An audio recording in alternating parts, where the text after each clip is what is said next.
చంపేసిన మనిషిని శిక్షించకుండా కాపాడటానికి వచ్చావా? అందరూ చనిపోయిన వాళ్ళని బతికించగలవా? చూడండి, నిజంగా మీ వాళ్ళని నా భార్య చంపలేదు. ఎక్కడో ఏదో పొరపాటు జరిగింది. సార్, వీళ్ళెన్ని చెప్పినా ఆ అమ్మాయిని మాత్రం వదిలిపెట్టకండి సార్. అవును సార్, వదిలిపెట్టొద్దు. సరేమ్మా, మీరు వెళ్ళి అక్కడ కూర్చోండి. సార్, ఎస్ఐ గారు, నిజంగా నాకేం తెలీదు సార్, నాకేం తెలీదు. అమ్మాయి గారు, అమ్మాయి గారు. రాజు, ఏంటి రాజు ఇలా జరిగింది? మీరేం భయపడకండి అమ్మాయి గారు. అయినా ఇదంతా నా వల్లే జరిగింది అమ్మాయి గారు. నేను కార్ గిఫ్ట్గా ఇవ్వడం వల్లే ఈ ఘోరం జరిగింది. కార్ ఇవ్వకుంటే ఇలా జరుగుండేదే కాదు. అలా ఏం కాదు రాజు, నాకు తెలిసి ఖచ్చితంగా ఇదంతా ఎవరో ప్లాన్ ప్రకారం చేశారు. సేమ్ నేను కట్టుకున్న చీర కట్టుకుని వాళ్ళ మొహం కనిపించకుండా ఇదంతా క్రియేట్ చేశారు. కానీ ఎవరు చేశారో అర్థం కావట్లేదు. చూడండి, మీరు ఇలాంటి కట్టుకథలు ఎన్ని చెప్పినా ఆధారాలు మారవు. చనిపోయిన ఇద్దరు తిరిగి రారు.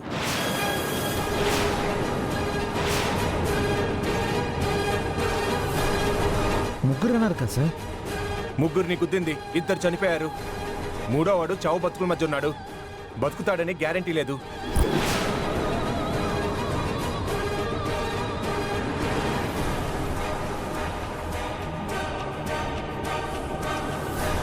అమ్మాయి గారు, రాజు, మీరేం టెన్షన్ పడకండి.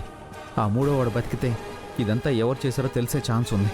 నేను ఇప్పుడే హాస్పిటల్కి వెళ్ళి అతన్ని కాపాడే ప్రయత్నం చేస్తాను. అలాగే రాజు. జాగ్రత్త అమ్మాయి గారు.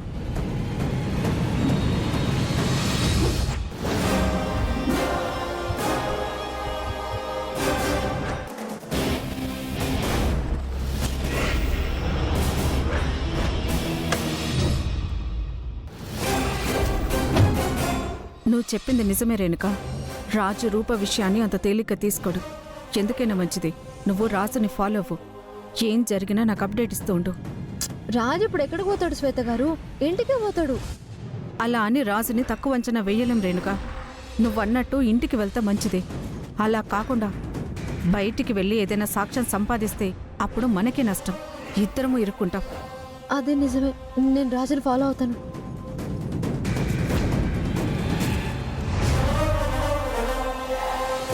త్వరగా వెళ్ళు రేణుక, ఫాలో అవ్వు. Auto, auto, auto.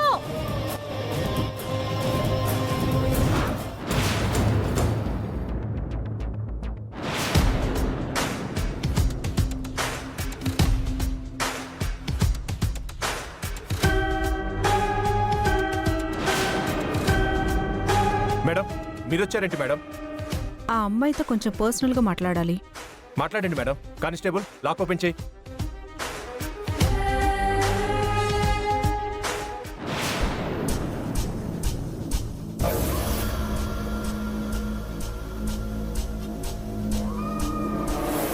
వచ్చి కూర్చో రూపా.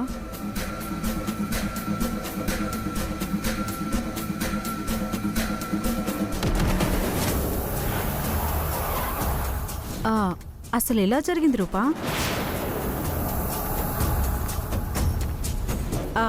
పుట్టినరోజంటే ఎవరైనా మొక్కలు నాటుతారు, పేషెంట్స్కి ఫ్రూట్స్ పంచుతారు. నువ్వేంటి రూపా ఇలా మనుషుల్ని చంపేశావు? అసలు నువ్వెందుకు వచ్చావో అది చెప్పు. సీఎం కూతుర్ని కదా. రాష్ట్రంలో ఎవరికి అన్యాయం జరిగినా న్యాయం చేయాల్సిన బాధ్యత నాకుంది. ఆ బాధ్యతతో వచ్చాను. అంతకంటే ముందు నీ వల్లే అన్యాయం అయిపోయిన నాకు కూడా న్యాయం చేసుకోవాలనే స్వార్థంతో వచ్చాను.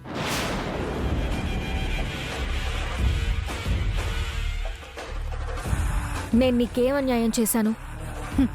నాకు కాబోయే భర్తని నువ్వు ప్రెగ్నెన్సీ నాటకమాడి లాగేసుకున్నావు కదా.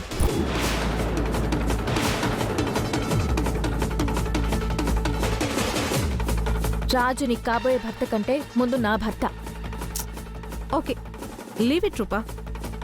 ఇప్పుడు నువ్వు బయటపడాలంటే నా వల్ల మాత్రమే అవుతుంది. అలా జరగాలి అంటే నువ్వు నాతో ఒక డీల్కి ఒప్పుకోవాలి. ఏంటా డీల్? సింపుల్. రాజుని నాకు వదిలేయాలి.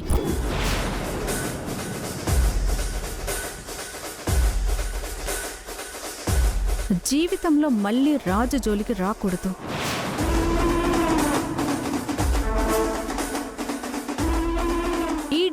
ఓకే అంటే ఇప్పుడే నేను ఇంటికి పంపించేస్తాను.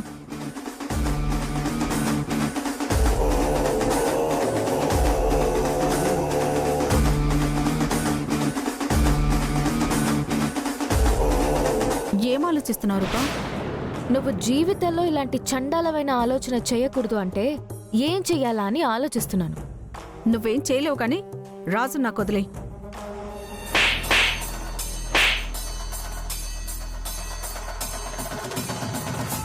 ఎంత ధైర్యం ఉంటే నన్నే కొడతావు?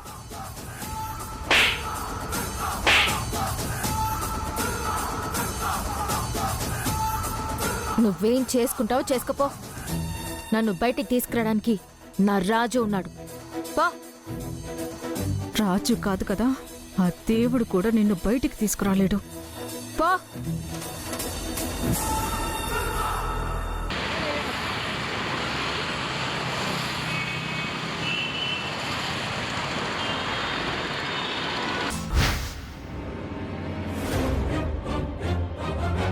ఈ రోజు సిటీలో చాలా మంది ప్రాణాలు పోవడానికి కారణం ఈ కారు, ఈ అమ్మాయి.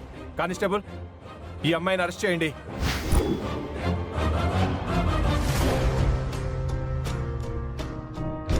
పెద్దయ్యా, పాలు తీసుకోండి. వద్దు మందారా, నాకు తాగాలని లేదు. అమ్మాయి గారి విషయంలో జరిగింది విన్నాను, కానీ అమ్మాయి గారు అలా చేశారు అంటే నమ్మబుద్ధి కావడం లేదు పెద్దయ్యా.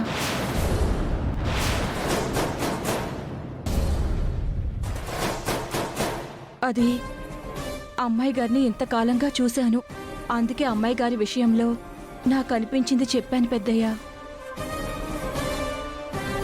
తప్పులన్నీ కావాలని చేయాల్సిన అవసరం లేదు మందారం. పొరపాటును కూడా చెయ్యొచ్చు, కానీ ఆ తప్పులు మన్నించేవిగా ఉండాలి. ప్రాణాలు తీసేంత తప్పుల్ని ఎవ్వరూ క్షమించకూడదు. ఎంతైనా కన్న కూతురు కదా సారు, కొంచెం ఆలోచన చెయ్యండి. మనసు పెడితే మార్గం కనిపిస్తుంది సారు.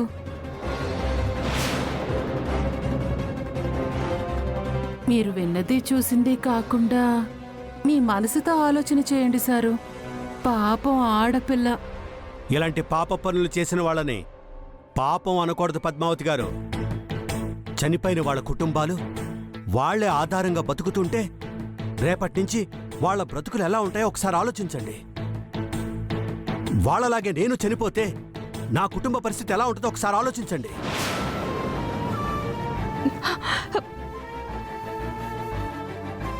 అంత పెద్ద మాటలు మాట్లాడకండి పెద్దయ్యా. వాళ్ళవి కూడా కుటుంబాలే కదా మందారం.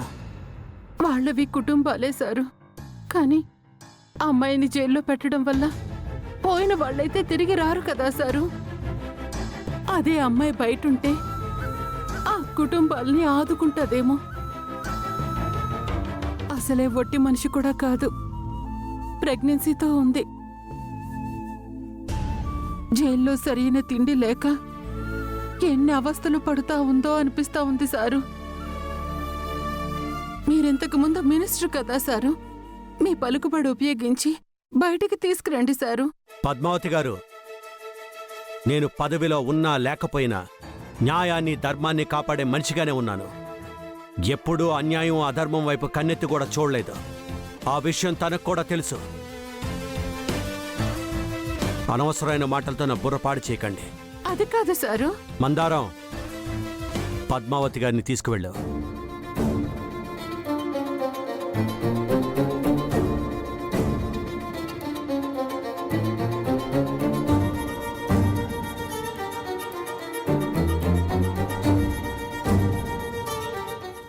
అసలే ఒట్టి మనిషి కూడా కాదు, జైల్లో సరైన తిండి లేక ఎన్ని అవస్థలు పడుతా ఉందో అనిపిస్తా ఉంది సారు.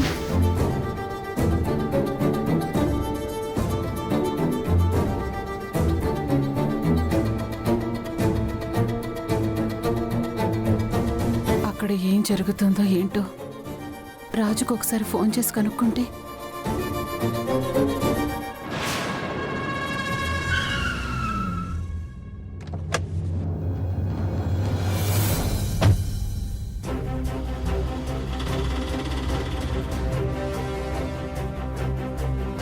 తీసుకో.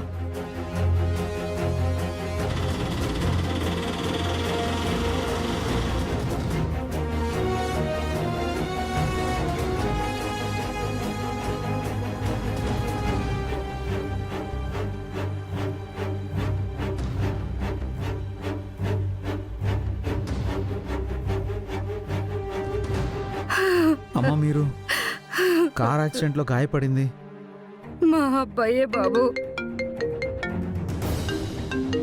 అమ్మగారు, ఎక్కడున్నావు రాజు? అమ్మాయి గారి కేసులో ఒక అతను కొన ఊపిరితో ఉండడం తెలిసింది. అతను గనక ప్రాణాలతో బయటపడితే ఈ యాక్సిడెంట్ ఎవరు చేశారో తెలిసే అవకాశం ఉంది. అతని కోసమే హాస్పిటల్కి వచ్చాను అమ్మగారు. రాజు, అతన్ని ఎలాగైనా కాపాడు రాజు. రూపకేం కాకూడదు. అమ్మగారు, మీరేం కంగారు పడకండి. అమ్మాయి గారికి ఏం కాదు. నేను డాక్టర్ గారితో మాట్లాడతాను. సరే సరే, ఉంటాను.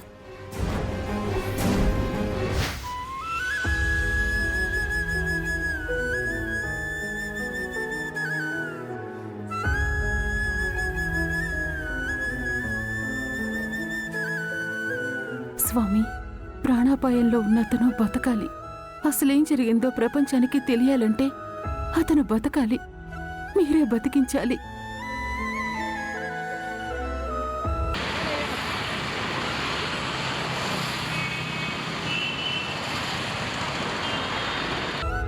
డాక్టర్, అతనికి ఎలా ఉంది ఇప్పుడు?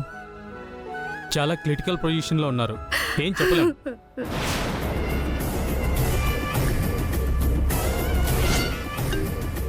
హలో, ఏమైనా తెలిసిందా? గంపలు అంటుకునేలా ఉన్నాయి. ఏమంటున్నావు? నువ్వు యాక్సిడెంట్ చేసిన వాళ్ళల్లో ఒకడు ప్రాణాలతోనే ఉన్నాడంట. అతను ఎలాగైనా బతికించాలని రాజు హాస్పిటల్కి వచ్చిండు.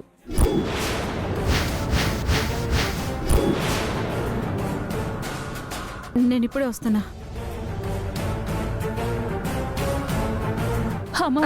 మీరే ఏదో ఒకటి చేయండి అమ్మా. మీరు ఏదో ఒకటి ఏమ్మా, చేసి ఆగండి. మా ఆయనకు జరిగిన అన్యాయానికి న్యాయం చేయాలమ్మా. మీరు ఏడవకండి, మీకు న్యాయం చేయడానికే వచ్చాను. మీ వాళ్ళని చంపిన వాళ్ళకి రేపే శిక్ష వేయిస్తాను. ఇన్స్పెక్టర్ గారు, మేడం, ఈ అమ్మాయిని ఎట్టి పరిస్థితుల్లోనూ వదిలిపెట్టకూడదు. ఇది డాడీ ఆర్డర్. Okay madam. అవసరమైతే వీళ్ళ తరపున నేను లాయర్ని పెడతాను. Okay madam. మీరేం బాధపడకండమ్మా. అవసరమైతే కోర్టుకి మీ తరపున నేనొస్తాను. డాడీతో చెప్పి గవర్నమెంట్ తరపు నుండి కూడా మీ కుటుంబాన్ని ఆదుకునేలా చేస్తాను. మీకు న్యాయం జరిగేలా చేస్తాను. వస్తాను.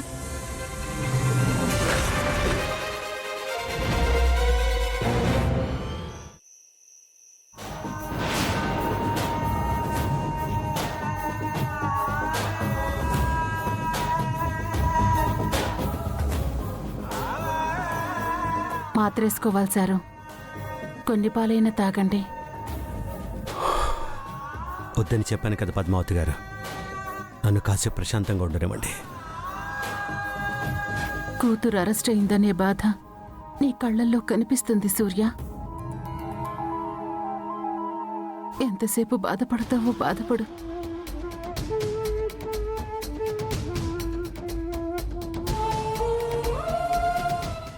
డాక్టర్, ఆ పేషెంట్ బతకాలి. ఎంత ఖర్చైనా పర్లేదు. చూడు బాబు, మా ప్రయత్నం మేము చేశాం. ట్రీట్మెంట్కి తన బాడీ ఏమాత్రం రెస్పాండ్ అవ్వట్లేదు. ఆక్సిజన్తో బతుకుతున్నాడు. అతను స్పృహలోకి వస్తే గానీ ఏం చెప్పలేం.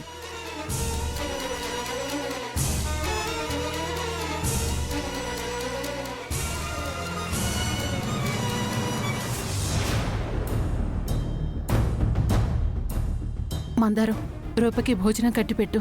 నేను వెళ్ళి భోజనం పెట్టేసి వస్తాను. రిస్క్ అవుతుందేమో అమ్మగారు. కన్న కూతురు కోసం చేసే పనేదైనా రిస్క్ అవ్వదు మందారం. నువ్వు క్యారియర్ కట్టు. అలాగే.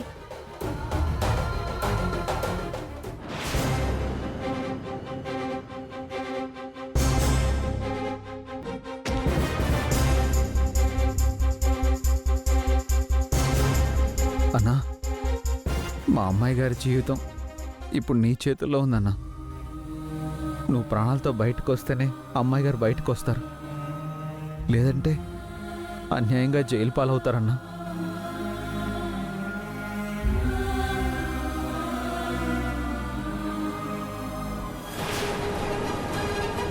డాక్టర్ గారు, మీరు నాకు సాయం చేయాలి. ఏంటి మేడం? ఈరోజు యాక్సిడెంట్ కేసు ఉంది కదా, ఆ పేషెంట్ చనిపోవాలి. 2 రోజులుంటే ఎలాగో చనిపోతాడు మేడం. 2 రోజులు కాదు డాక్టర్, ఈ రాత్రికి చనిపోవాలి. మీకెంత డబ్బు కావాలన్నా ఇస్తాను. ఏం మాట్లాడుతున్నారు మేడం? దీనికి నేను ఒప్పుకోను. ఆ పేషెంట్ కాపాడడానికి ఎంత డబ్బైనా ఖర్చు పెట్టడానికి బయట ఒకరున్నారు. వీలైతే బతికిస్తాను తప్ప చంపిన ఆ వృత్తికి అన్యాయం చేయలేను. నేనెందుకు చెప్తున్నానో అర్థం చేసుకోండి డాక్టర్.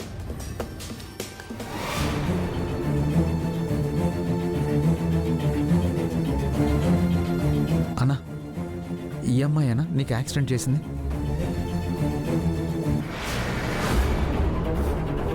అన్నా, మరెవరన్నా? ఎవరన్నా నీకు యాక్సిడెంట్ చేసింది? అన్నా చెప్పన్నా, ఎవరు చేశారో చెప్పన్నా. ఇదిగోండి డాక్టర్, మా డాడీ లైన్లో ఉన్నారు. సార్, అమ్మాయి అడిగింది ఏదో చేయొచ్చు కదా డాక్టర్. ఈ చిన్న విషయానికి కూడా సీఎం నుంచి కాల్ రావాలా? అది కాదు సార్, పోలీస్ కేసు నడుస్తుంది.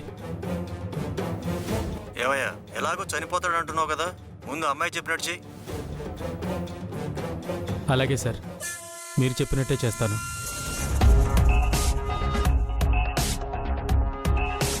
ఓకే డాడీ, నేను మళ్ళీ చేస్తాను. మేడం, నా చేతులతో నేను చంపలేను మేడం. ఇట్స్ ఓకే, నేనే చంపుతాను.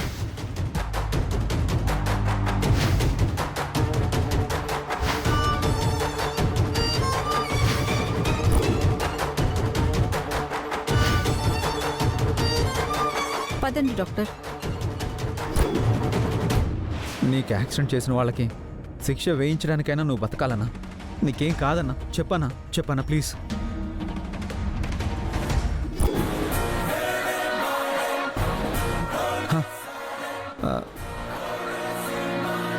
చెప్పన్నా, ఎవరు? చెప్పన్నా, ఎవరు చేశారో చెప్పన్నా. ఎక్స్క్యూజ్ మీ డాక్టర్, తనకి యాక్సిడెంట్ చేసింది మా అమ్మాయి గారు కాదంట. ఎవరు చేశారో చెప్పడానికి ట్రై చేస్తున్నాడు. అన్నా నువ్వు చెప్పన్నా, ఎవరు చేశారో చెప్పన్నా. అన్నా చెప్పన్నా, ఎవరు చేశారో చెప్పన్నా. అన్నా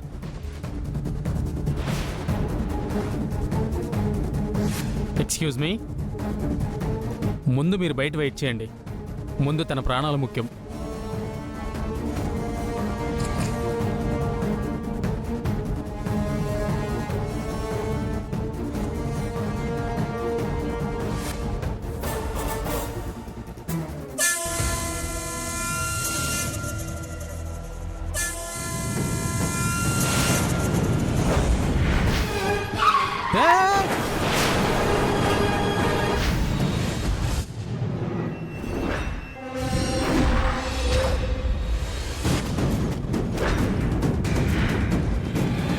అంత గట్టిగా గుద్దినా నువ్వు ప్రాణాలతో ఉన్నావంటే నీది గట్టి ప్రాణమే.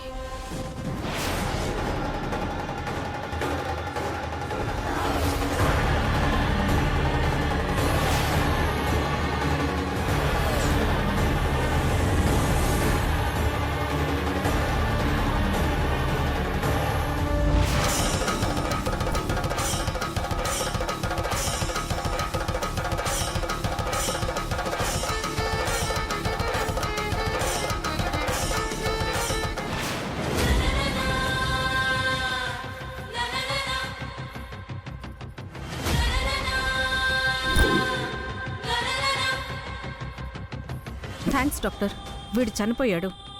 మీరు బయటికెళ్ళి ఎంత ట్రై చేసినా బ్రతికించలేకపోయామని చెప్పండి. అలాగే మేడం.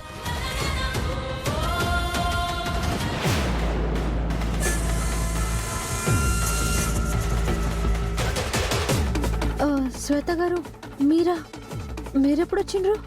ఎప్పుడో వచ్చుడు, చంపుడు కూడా అయ్యింది.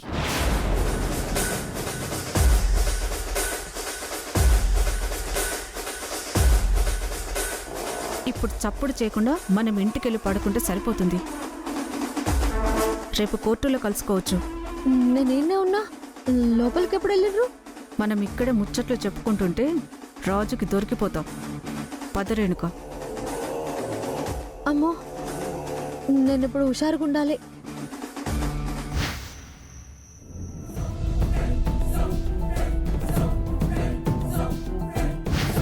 నేనే తప్పు చేయలేదు. పోలీసులు నమ్మకపోయినా పర్వాలేదు, మీరు నమ్మితే చాలు.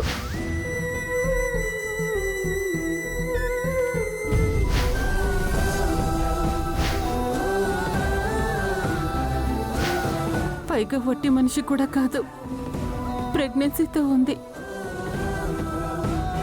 జైల్లో సరైన తిండి లేక ఎన్ని అవస్థలు పడుతుందో అని చెప్తున్నాను sir. da da da da da da da da da da da da da da da da